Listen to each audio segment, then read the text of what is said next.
जानती है कि अयूब खान के दौर में पाकिस्तान की मईशत को ऊपर लगे हुए थे, जिसको पीपल्स पार्टी ने आकर ब्रेक लगाए और भुट्टो की हुकूमत खत्म हुई थी तो पाकिस्तान पहली बार मकरूज भी हो चुका था और शायरान के पास हमारी 5 साल की चावल की फसल भी गिरवी रख दी गई थी।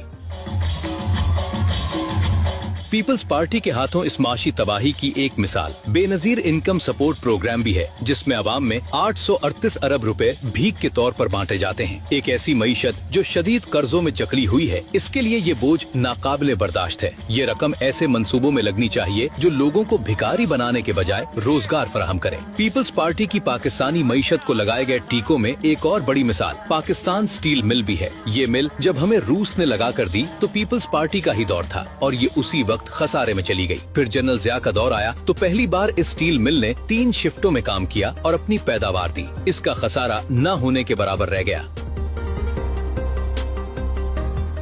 फिर दोबारा पीपल्स पार्टी का दौर आया तो दोबारा इसकी पैदावार कम हो गई और खसारा बढ़ गया। पीपल्स पार्टी ने बड़ी तादाद में स्टील मिल में जियालों को घसीटना शुरू कर दिया। ये तबाही तब तक जारी रही जब तक मुशर्रफ का मार्शल लॉ नहीं लगा। मुशर्रफ मार्शल लॉ में तारीख में पहली बार स्टील मिल ने मुनाफा देना शुरू कर दिया। परवेज मुशर्रफ को लगा कि ये बेहतरीन वक्त इस बोझ से जान छुड़ाने का, क्योंकि ये मुसलसल कौमी